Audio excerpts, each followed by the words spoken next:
오늘의 사건 반장입니다. 성범죄를 목적으로 여성 2명을 무차별 폭행한 20대 남성에게 징역 30년이 선고됐습니다.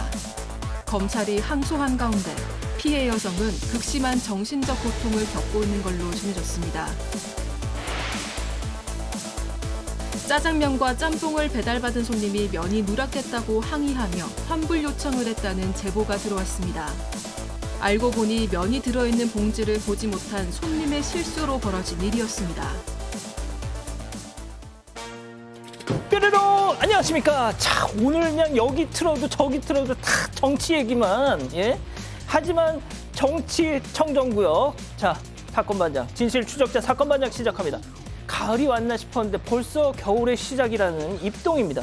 자, 겨울이 되자 먹이를 찾아온 걸까요? 지금 수원 광교에선 사람들을 뿔로 찌르는 저 수사슴 포획 작전이 한창입니다. 드론까지 뛰었다는데 자, 벌써 뿔에 찔려서 2명이 다쳤다고 해요. 보통 사슴하면 뭐 아기 사슴 밤비 같은 거 생각해서 아우 예쁘다 하실 수 있는데 발정기 사슴 아주 사납다고 합니다.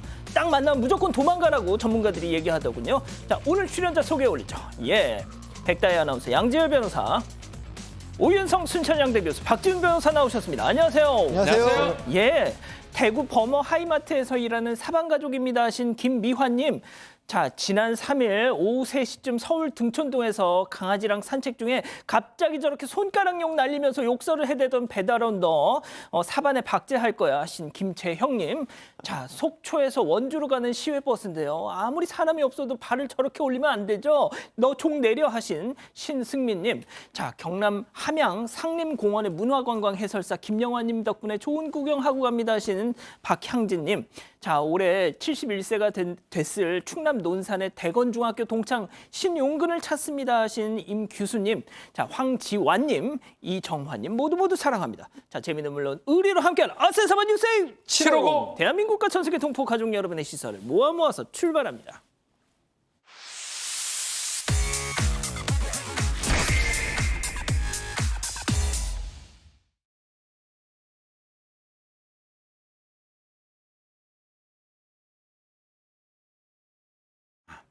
예, 주세요. 뭔가 좀 느렸어. 자, 미뤄진 신상공개입니다. 자, 함께 근무하던 여성 군무원을 잔혹하게 살해하고 시신까지 훼손했던, 그래서 그 시신을 북한강 여기저기에 뿌려댔던 현역 육군 소령. 오늘 신상 정보 공개 결정이 났어요. 그런데 정말 어처구니 없는 일이 벌어졌습니다. 그 살인자가 공개하지 마 하면서 연기가 됐습니다. 자, 이제는 정말 우리나라 법, 이런 살인마한테 무슨 이의 신청을 받습니까? 전문가들이 모여서 공개하기로 결정했으면 그냥 공개하면 되는 거 아니에요? 자, 오늘 강원경찰청에서 결정을 내렸어요. 특정 강력범죄처벌법이죠. 거기에 따라서 뭐 범죄도 잔혹하고 살인죄고 증거도 확실하기 때문에 신상 공개가 결정이 났는데 요 법에 규정이 있습니다. 이의 신청을 할 수 있도록 돼 있는데 2가지입니다. 이의 신청도 했고요. 군인이 첫 번째로 신상 공개된 사안 중에 하나입니다. 그래서 이제 며칠간 좀 연기가 되는 상황인데 문제는 만약에 가처분까지 한다 그러면 또 미뤄질 수가 있습니다. 사실은 시간이 급박하게 빨리 좀 하는 게 더 중요한데 그 부분이 좀 아쉽긴 합니다. 자, 양모 씨라고 하더군요. 양모 씨. 좋습니다. 계속 좀 기다려 보죠, 그러면. 자, 다음 이어갑니다. 무개념 이웃입니다. 제보 영상 만나보시죠. 자, 주차장을 걷던 남성 차 쪽으로 가더니 뭘 하죠? 차 타려고? 차 타려고? 자기 차? 아니네. 다시 나와서 옆차로 가네요. 이게 자기 차구나. 저거. 자, 잠시 후에 말이죠. 이번에도 또 그 같은 남성이 와가지고 같은 차 쪽으로 쏙, 그리고는 또 곧장 나와서는 총총 어디론가 사라집니다. 자, 왜 이렇게 주차장을 휘젓고 다니나 봤더니 바로 남의 차에다가 자신의 끈적한 흔적을 저렇게 남겨뒀던 겁니다. 군데군데. 자, 남의 차에다가 탄수화물 분해 효소인 아밀라제를 잔뜩 바르고 간 겁니다. 네, 맞습니다. 지난해 대구 달서구에 있는 한 아파트 지하 주차장에서 일어난 일이고요. 제보자에 따르면 지난해 8월부터 11월까지 10번이 넘게 차 손잡이나 이 유리창 등에 누군가가 침을 뱉어놨습니다. 처음에는 제보자는 주차를 잘못해서 이렇게 해놨나고 그냥 넘겼는데 분명히 정상 주차를 해놨을 때도 이렇게 침을 뱉고 놨다고 해요. 그리고 11월에 또다시 이렇게 침테러를 해놔서 결국 제보자는 경찰에 신고를 했습니다. 그런데 충격적인 게 이 경찰 수사로 밝혀진 범인이 바로 아래층에 있는 이웃 주민이었는데요. 제보자는 이 주민이 중학교 교사고 또 아내들끼리도 서로 교류하고 있다고 합니다. 그리고 신고 당일에 주민이 처음에 차에 침을 뱉고 가고 제보자가 이걸 보고 경찰에 신고를 합니다. 그런데 오후에 이 주민이 또 침을 뱉었고요. 그리고 다음 날에 또 와서 침을 뱉었습니다. 이틀 사이에 3번이나 침을 뱉은 건데요. 이 아랫집 주민은 경찰에 이중 주차를 해서 홧김에 그날만 침을 뱉은 거다 이렇게 진술을 했습니다. 자, 선생님이 남의 집 차에다가 이중 주차 때문에 침을 뱉는다? 글쎄 그게 너무 의아해서 피해자도 혹시 자기도 모르는 사이에 뭐 층간소음을 좀 일으켜서 그것 때문에 앙심을 품고 한 거 아니냐 추측만 할 뿐입니다. 이거 알기가 어려워진 게 경찰에서도 그리고 검찰에서도 이 재물손괴에 대해서는 무혐의로 불기소 처분이 났기 때문에 형사처벌은 피했고요. 그래도 뭐 사과를 하거나 뭐 세차비를 주거나 그래야 될 텐데 없었다고 합니다. 전혀. 자, 뭐 침이 묻는다고 그래서 뭐 부식되거나 그러진 않겠죠. 근데 기분이 나쁘잖아요. 네. 그러니까요. 좋습니다. 자, 다음 이어가죠. 분명히 고기를 샀는데 점점점 제보 영상 만나보시죠. 자, 겉보기에는 평범한 돼지고기. 자, 그런데 저 만난 돼지고기를 쓱쓱 잘라봤더니 헉! 살코기는 그저 겉을 둘러싸고 있는 얇은 막일 뿐 속은 전부 비계. 와, 이리 봐도 저리 봐도 눈을 씻고 봐도 온통 비계 덩어리 뿐뿐뿐. 자, 돼지고기 감별사 박 변호사님. 고기 썰어 담으면서 저걸 몰랐을까요? 저거 하나면 진짜 고기 불판 1년은 닦을 수 있을 것 같습니다. 노. 그럼요. 모를 수가 없습니다. 완전 부위가 다른 거거든요. 이분 경산에 사시는 분인데 마트에 이제 1년 정도 이용을 했다고 합니다. 소고기, 돼지고기 많이 구입을 했다고 하는데 그날도 소고기, 돼지고기를 구입을 했고요. 아마도 저 돼지고기인데 돼지고기를 제육볶음 하려고 제육볶음은 앞다리살로 합니다. 돼지고기 앞다리살로. 아주 그 수육이나 보쌈용이죠, 그게.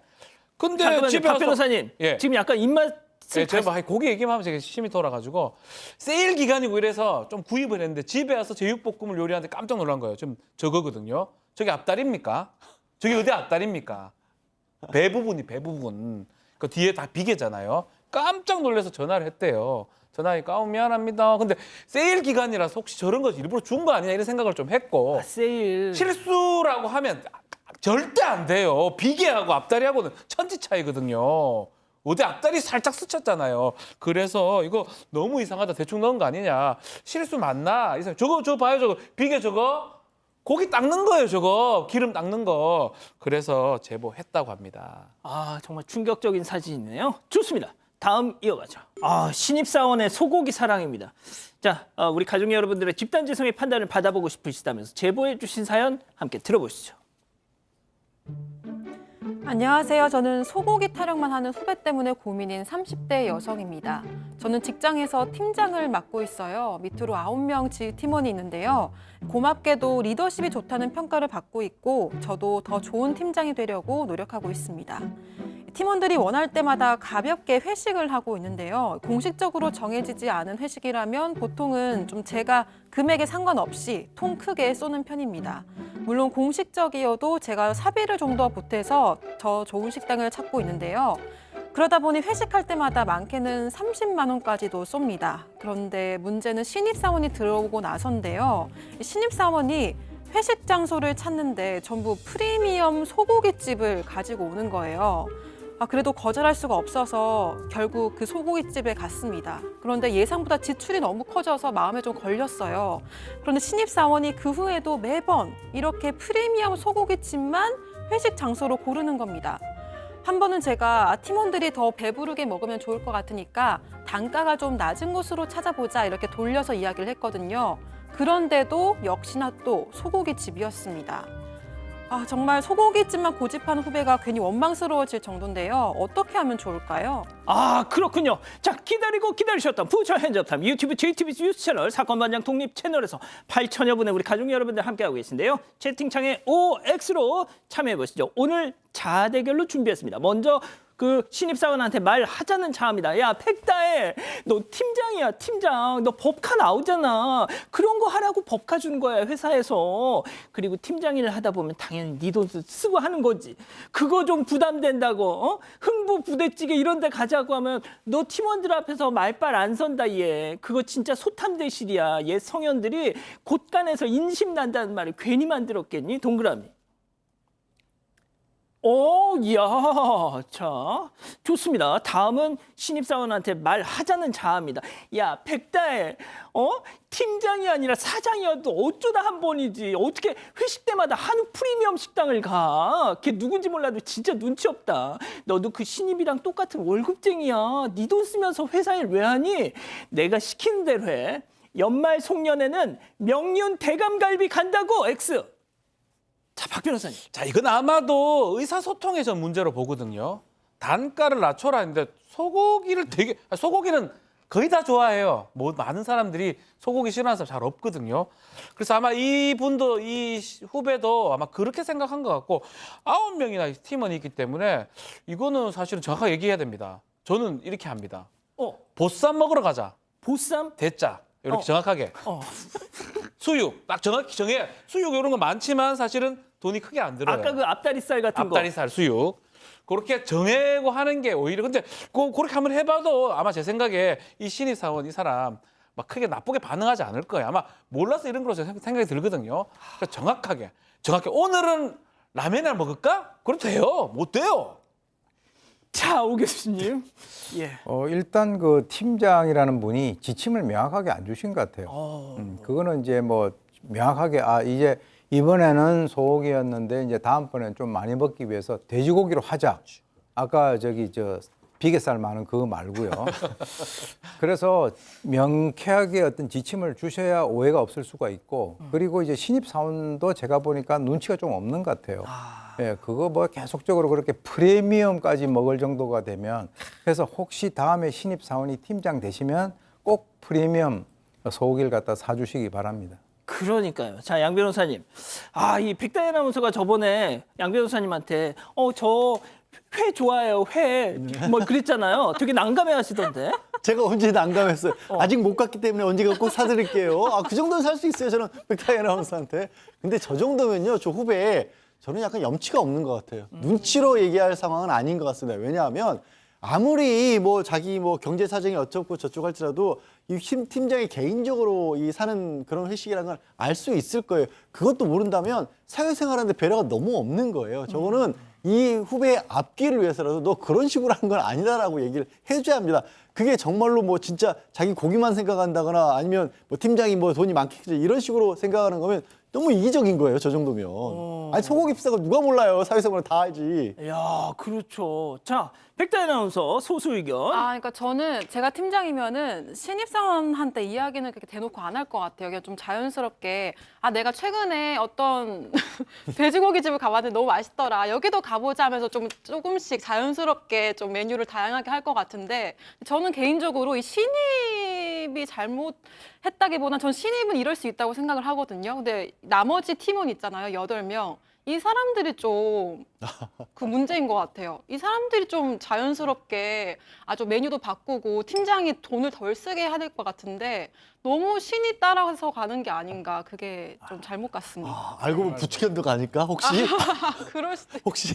예, 좋습니다. 자, 우리 네, 가족 여러분들은요. 가족분들은요. 행복한 맘 그냥 대놓고 얘기하세요라고 하셨습니다. 그리고 이루자님 눈치가 없어도 너무 없네요라고 하셨고요. 퉁킴은 진짜 신입은 저러지 못합니다. 신입을 가장한 경력직일 겁니다라고 하셨습니다. 맞습니다. 박 변호사님 어떻게 예. 신입사원이 저런 얘기를 해요? 못합니다. 저는 아마도 그 넘버 2나 한 3 정도에서 소고기를 되게 좋아하는 것 같아요. 야, 소고기 먹자. 맞아. 괜찮다, 팀장 너희다.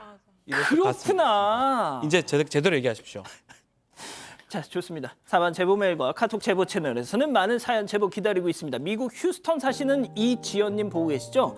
올해 고교 졸업반이 되는 둘째 따님 줄리엣 자랑을 하고 싶으시대요. 줄리엣은 다운 증후군을 안고 태어났답니다. 하지만 정말 티 없이 건강하게 자라줘서 집안의 자랑이래요. 특히 학교 장애인 댄스 클럽의 멤버이기도 한데 가수 싸이 씨의 광팬이라고 하네요. 자, 학교 행사에서도 지금 보시는 것처럼 강남 스타일에 맞춰서 멋진 춤을 또 선보였다고 하는데 이달 말 한국에 오는데 가수 싸이 씨를 만나는 기적이 일어났으면 좋겠다고 하셨어요.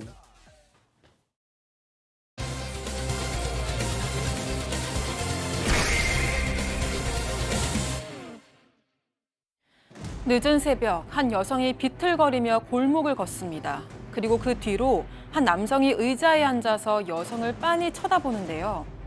거리가 멀어지자 남성은 자리에서 일어나 여성의 뒤를 쫓기 시작합니다.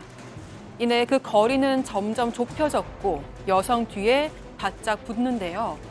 8시간 후 이 여성은 찬바닥에 누워서 의식을 잃은 채 발견됩니다. 처음에 나도 이거 사람인 줄 몰랐어요, 이걸. 이사를 여기 자세히 보니까 사람이더라고요. 내가 옷을 벗어 완전히 다 젖더라고요. 아무것도 안 입은 상태에서 머리는 차 밑에 있고 나머지가 바깥에 보이더라고요. 이날 이 여성에게는 무슨 일이 있었던 걸까요? 자, 박 변호사님, 네. 이게 지난 4월에 벌어졌던 사건인데 무차별 폭행 사건.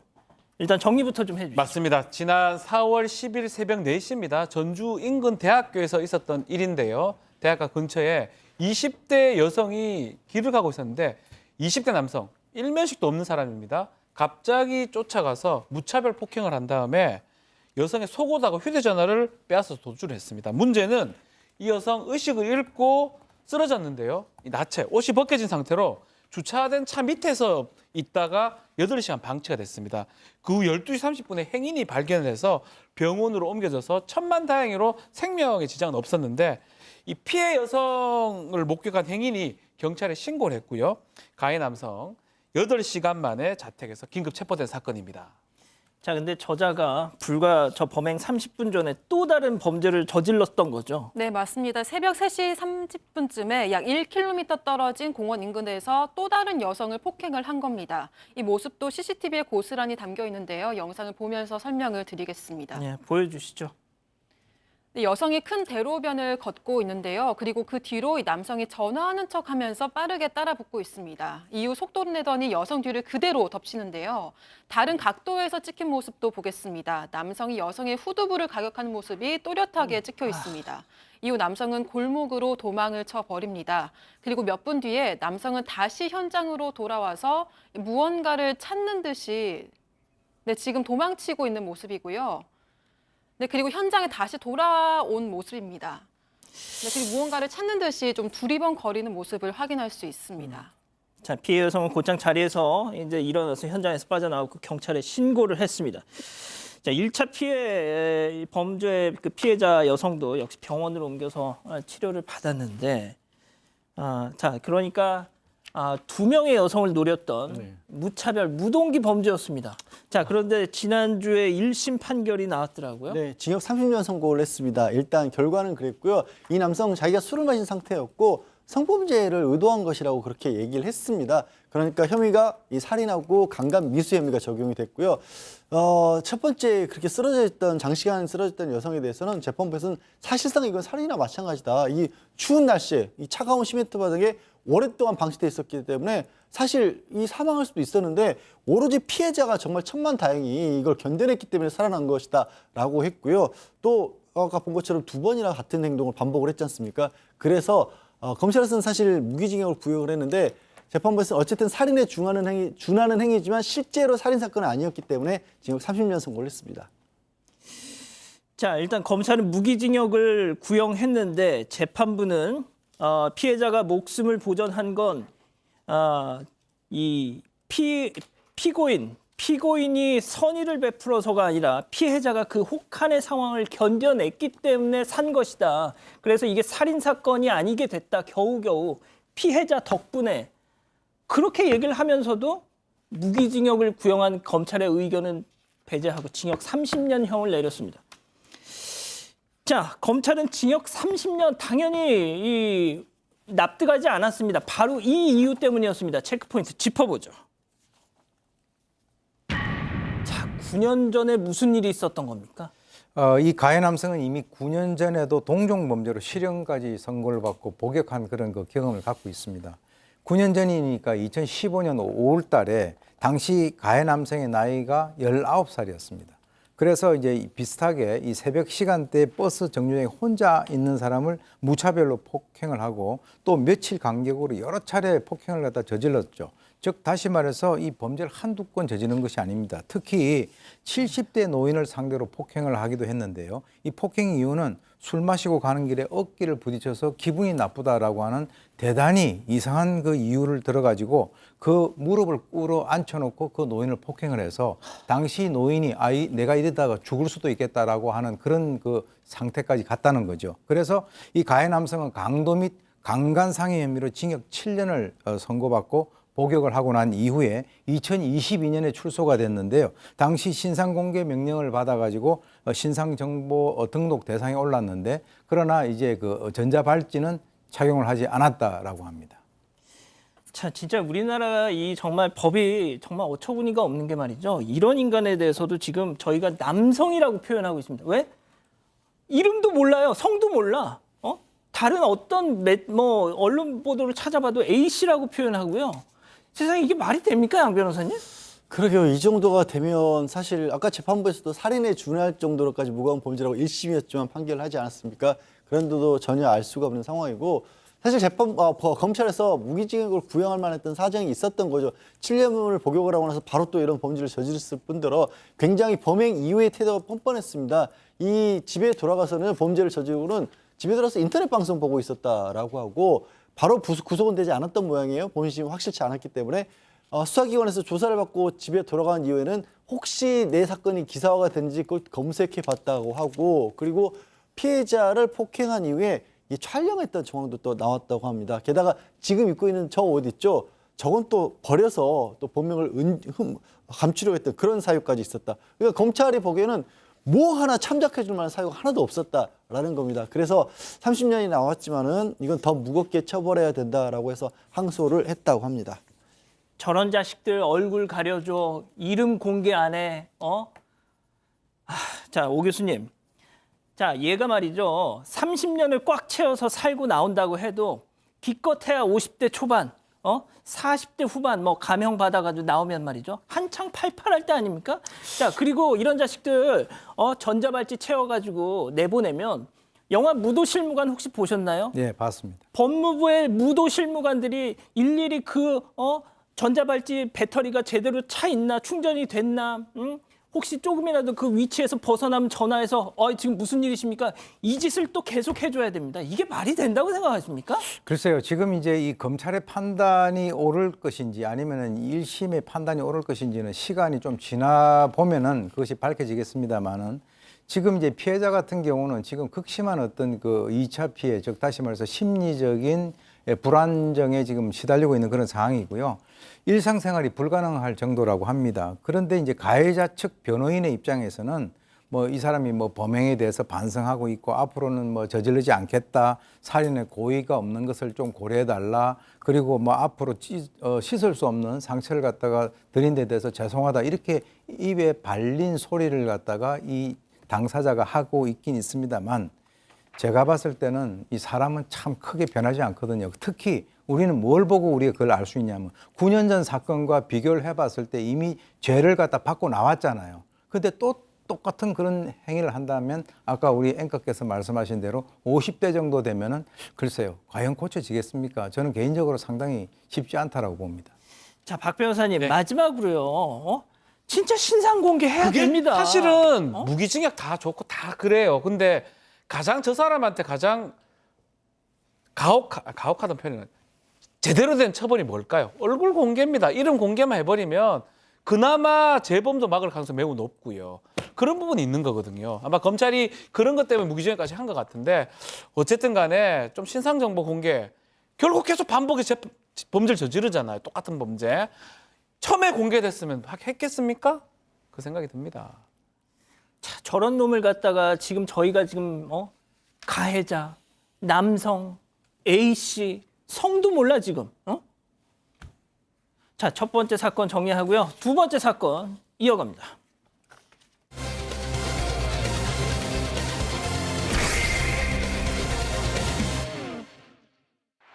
짜장면과 짬뽕을 배달받은 손님이 면이 누락됐다고 항의하며 환불 요청을 했다는 제보가 들어왔습니다.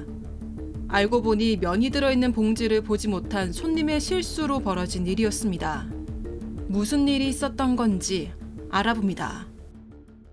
자, 조금 분위기 좀 바꿔보겠습니다. 제보 사건이라고 해야겠죠?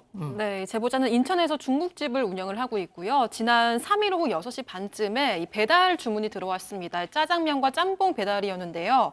배달은 5분 만에 완료가 됐는데 이 포장을 자르는 작은 이 랩칼이 없다고 이 연락이 왔다고 합니다. 그러니까 얼마 뒤에 이 손님한테서 또 컴플레인이 들어온 거예요. 이번에는 면이 없다는 연락을 받았습니다. 이 제보자는 배달 중에 불어날 수 있기 때문에 면은 국물 또 소스와 따로 포장해서 넣는데 실수가 있었나 보다 이렇게 생각했었다고 합니다.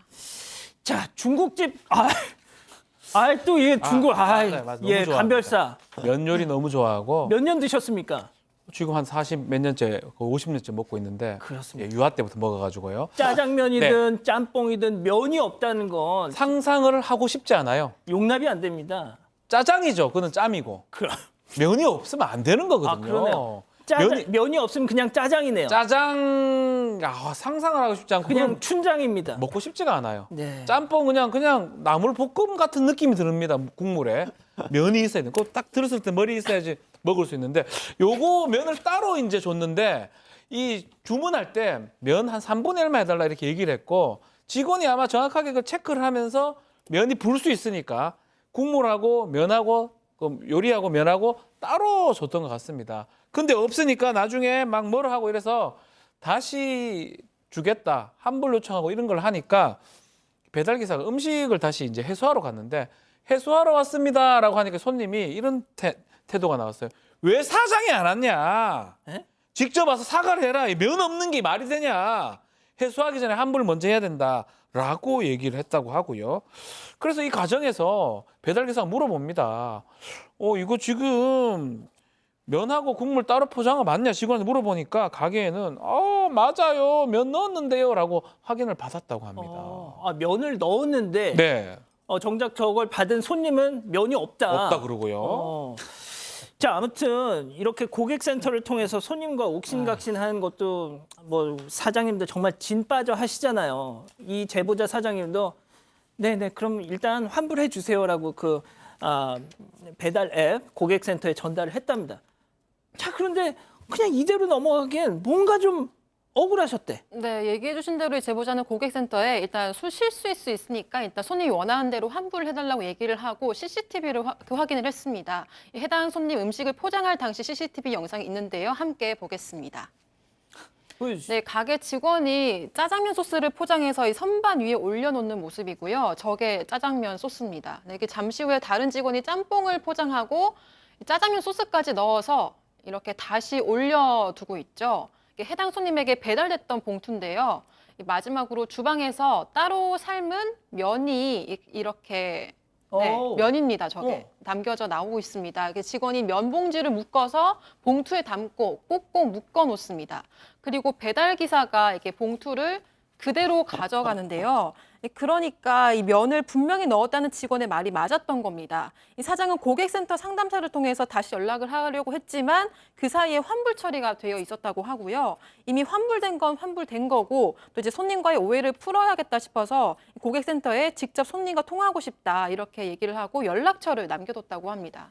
자, 진짜 보신 것처럼 면을 넣었어요. 자, 그런데 그게 그 손님한테 면이 안 갔다면 뭐 라이더가 중간에서 배달 사고를 일으켰나? 뭐 이런 의심이 가능한데 자, 이때가 벌써 9시가 넘어서 사장님은 다음 날에나 연락이 오려나 생각하셨다는데 그런데 무려 자정이 넘은 시각에 해당 손님한테 전화가 왔다는 겁니다. 자, 당시 사장님과 손님의 통화 내용 들어보시죠.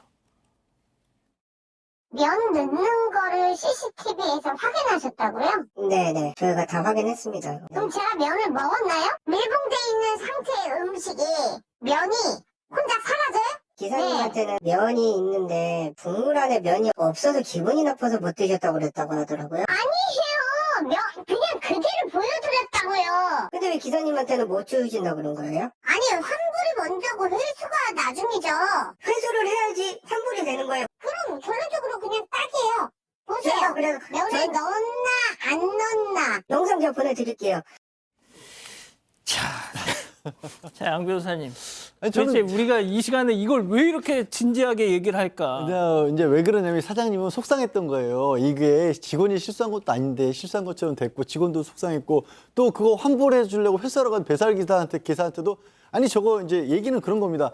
이 안 드시겠다고 하면 잘못 배달됐다고 하니까 배달기사분을 통해서 이걸 회수를 한 다음에 그다음에 환불해 드리겠다고 했는데 그 환불을 먼저 해줘야 내가 음식을 주겠다. 그리고 왜 사장 안 하냐 이런 식으로 하니까 사장님도 속이 상하셨던 거고. 근데 손님이 계속 그러는 거예요. 그럼 면이 뭐 지가 혼자 사라졌냐 아니면 발 달려서 나갔냐 뭐 먹었다는 거냐 이런 식으로 하니까 너무 황당하고 답답했던 거고. 그래서 들으신 것처럼 우리 CCTV에 면 넣는 거 보였다 그러니까 손님이 그럼 CCTV 영상을 보내봐라 라고 했답니다.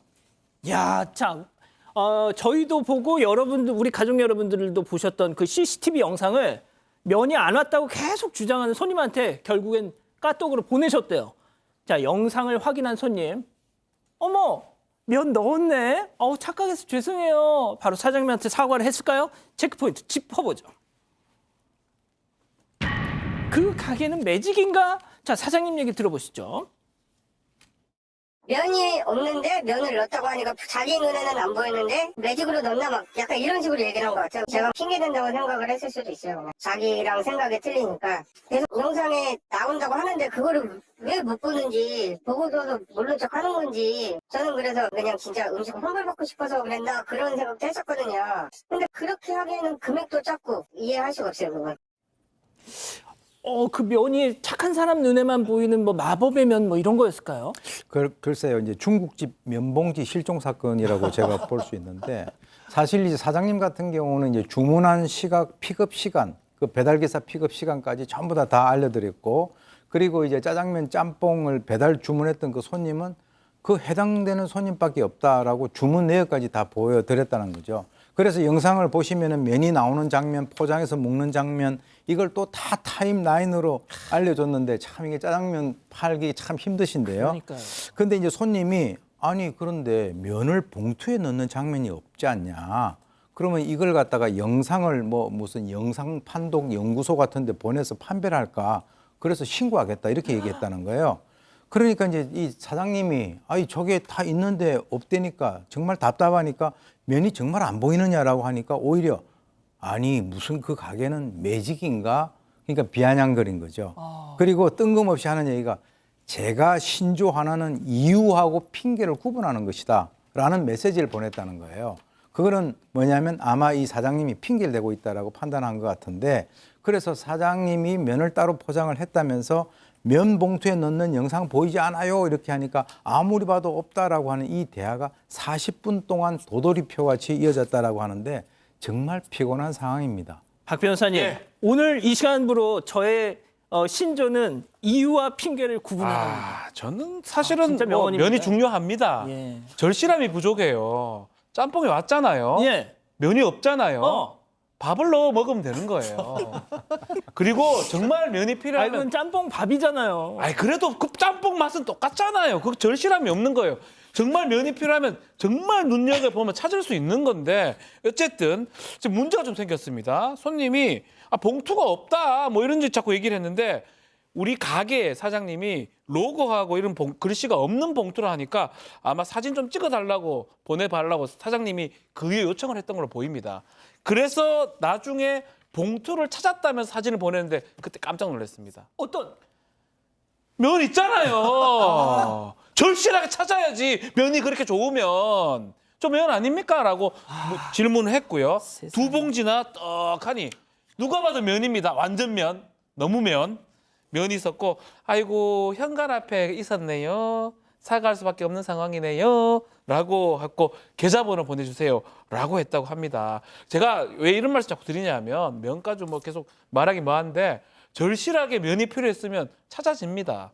그리고 그게 아니라면 국물을 밥을 넣어서 먹으면 됩니다. 왜 이렇게 화를 냅니까 이 사람. 양 변호사님 아까 오윤성 교수님 말씀하셨지만 진짜 장사하기 너무 힘드네요. 그러기에는 말입니다. 이 사장님도 중국집을 그렇게 운영하셨어도 이렇게까지 황당한 사건은 없었다라는 겁니다. 게다가 상황이 저 정도까지 됐으면 제대로 사장님한테 다시 연락을 해서 대화를 하고 사과를 드려야 될 텐데 그러지도 않고 그냥 고객센터 측에 연락해서 계좌번호 알아내려고 했다. 그냥 그걸로 끝내려고 했다라는 거고요.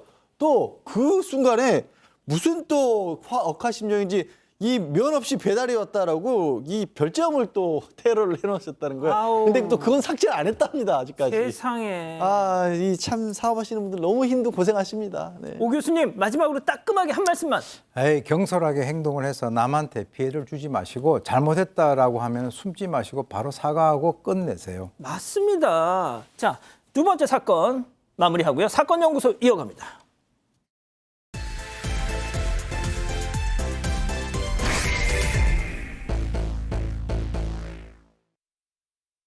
사십 대 부부가 오랜만에 밤 드라이브에 나섰습니다. 그런데 아내가 누군가에게 자꾸 전화를 거는데요. 바로 아내가 운영하는 노래방의 진상 손님이었습니다. 아내는 외상값을 빨리 갚으라고 쏘아붙인 뒤에 전화를 끊는데요. 잠시 후 부부의 야간 드라이브는 끔찍한 사건 현장이 됩니다. 오늘 사건 연구소의 키워드는 살인 암호입니다. 자, 2016년 사건인데 두 아이를 둔 40대 부부가 야간 드라이브에 나서면서 시작됩니다. 네, 결혼 25년 차 40대 부부였고요. 밤에 이제 아이들 집에 둔 채 잠시 야간 드라이브를 나왔다라고 합니다. 드라이브를 나와서 잠시 차를 세워놓고 남편이 이제 담배 같은 걸 피러 밖으로 나가는데 그때 갑작스럽게 1톤 트럭이 남편을 덮치면서 이 병원으로 옮겨졌고 하지만 과대수출을 안타깝게 남편은 사망하고 말았습니다. 처음에는 이게 단순 뺑소니인 줄 알았는데 CCTV를 본 경찰이 이걸 살인사건으로 전환을 했어요. 왜냐? 예. 저 트럭이 주변을 빙빙빙 돌고 있다가 남편을 발견하고 갑자기 달려들었던 겁니다. 아, 노렸다는 얘기군요. 네. 자, 그래서 얼마 뒤 경찰이 유력한 용의자를 긴급 체포했습니다. 네, 근데 아내였습니다. 이 남편이 사고가 나던 그 시간에 차 안에 타고 있었던 아내 강 씨를 긴급 체포했습니다. 이 사고 당시 쾅 하는 소리가 인근에 크게 울렸고 사고 충격으로 CCTV도 이 모래에 가려져서 화면이 안 보였다고 합니다. 이 당시 사고 현장에서 30m 떨어진 곳에 있던 비닐하우스 화원 주인도 이 사고 소리를 듣고 경찰에 신고했던 건데요. 그런데 정작 차 안에 있었던 아내는 휴대전화 게임을 하느라 사고 소리를 못 들었다, 이렇게 진술을 했습니다. 또 신고자인 화원 주인에 따르면 사고 현장에 달려갔을 때 아내가 피투성이가 된 이 피해자를 보고도 별 반응을 보이지 않았다고 하고요. 경찰은 아내 강 씨의 휴대전화 통화 기록을 확인해 봤는데 강 씨가 1시간 전까지 남성 손 씨와 3차례 통화를 한 게 드러났습니다. 손 씨는 피해자 부부와 잘 알고 지내던 이 10년지기 친구였습니다.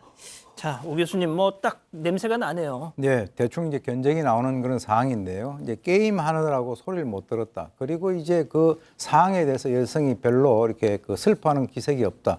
또 바로 직전에 다른 남성과 통화를 했다. 예. 바로 그겁니다. 그렇죠. 그래서 경찰이 집중 추궁 끝에 이 아내가 청부 살인을 갖다가 했다라고 자백을 갖다 받아냅니다. 이 강 씨에 의하면 자기가 남편 몰래 2,500만 원 카드빚을 졌는데 혹시 들킬까 봐 이 손 씨에게 남편을 죽여달라고 청부했다는 거죠. 이 손 씨라고 하는 사람은 40대 남성으로서 이 10년 전에 이 아내 강 씨가 운영을 하던 그 노래방에 손님으로 오면서 피해자하고도 상당히 친하게 지냈다고 하는데 이 이혼을 하고 난 뒤에 혼자 사는 남성인 바로 이 손 씨 같은 경우가 노래방에 오는 것이 유일한 낙이었다고 합니다. 그런데 이 손 씨에게 아내 강 씨가 전화를 해서 남편 때문에 힘들다, 남편이 너무 가부장적이다라고 하소연을 하면서 또 가끔씩 이 손 씨에게 돈이 필요하다고 돈을 빌린 적도 있다라고 합니다. 그래서 2015년 11월 달에 바로 이 강 씨가 이 남성 손 씨에게 500만 원을 주면서 자기 남편을 살해해달라라고 하는 살인 청부를 하게 된다는데 카드빚. 이 500만 원이 예. 너무 적네요. 예. 그러니까요. 이 카드빚 2,500만 원 때문에 남편을 죽여달라는 이 아내나 500만 원 받고 사람을 죽이려는 손씨인가 그 사람이나. 그렇죠. 납득하기 어렵죠. 그 당일날 이렇게 남편한테 시비를 좀 걸어요. 시비를 건 다음에 아이들이 있으니까 드라이브 좀 나가자라고 하고 드라이브에 나간 다음에 밖에서 이제 이런 일이 나는데 이 손 씨, 강 씨 사이에 암호가 좀 있었습니다. 암호는 뭐냐면 전화해가지고 외상값 갚아야죠라고 하면 지금이 남편 주기를 적기니까 실행하자는 뜻이고요. 그 전화 받고 바로 실행을 했다고 합니다. 자, 그런데 여기서 또 다른 공범이 드러납니다. 네, 이 사건 발생 6일 뒤에 이 공범인 50대 이 씨가 추가로 검거됐습니다. 이 범행 당일 손 씨가 이 씨에게 형 오늘 작업하기로 했다라고 하자 이 씨가 오늘 하기로 한 거야? 오늘은 시간이 좀 안 되는데? 라고 얼버무리고 나서 전화를 끊은 걸로 확인이 됐습니다. 원래는 강 씨가 남편을 유인해서 이 범행 장소로 데려오면 손 씨가 차량에 돌을 던져서 피해자를 유인한 뒤에 이 씨가 차로 칠 계획이었지만 사건 당시 이 씨가 안 나타났다고 하고요. 하지만 이 씨는 경찰 조사에서 장난으로 범행을 계획했던 거다. 진짜로 살해할 줄은 몰랐다. 이렇게 주장했습니다. 양 변호사님, 고작 500만 원 받고 성인 남성 2명이 사람을 죽인다고요?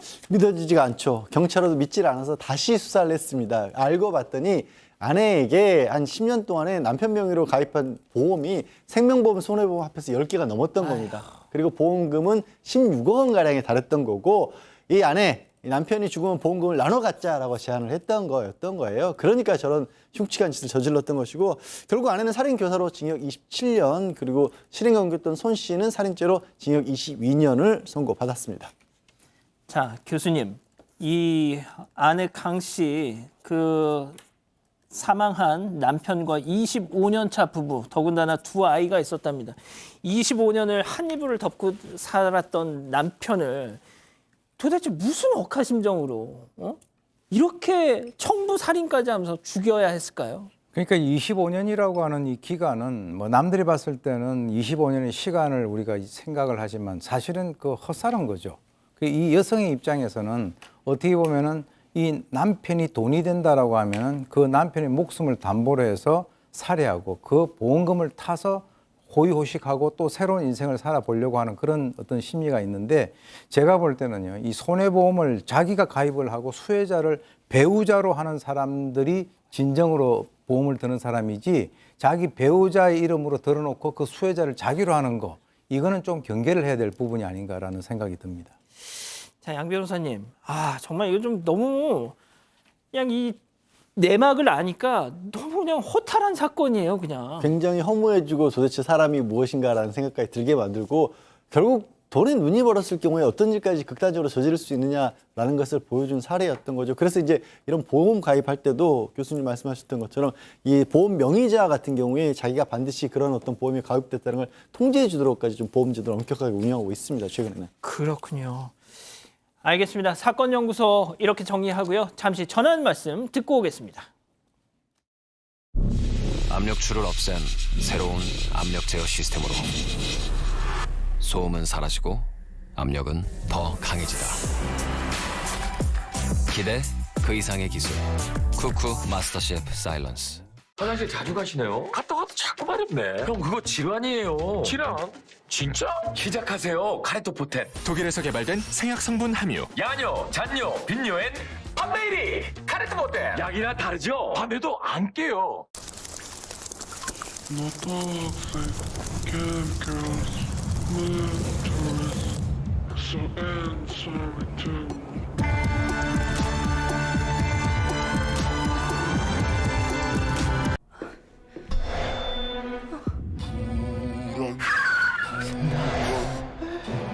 불안을 이길 수 있는 사람은 없다.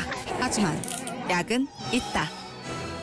안정이 세상을 구한다. 안정액. 사랑하는 사건반장 가족 여러분, 행복한 밤 보내시고요. 저희는 내일도 사반 750 저녁 7시 50분에 다시 옵니다. 안녕히 계십시오.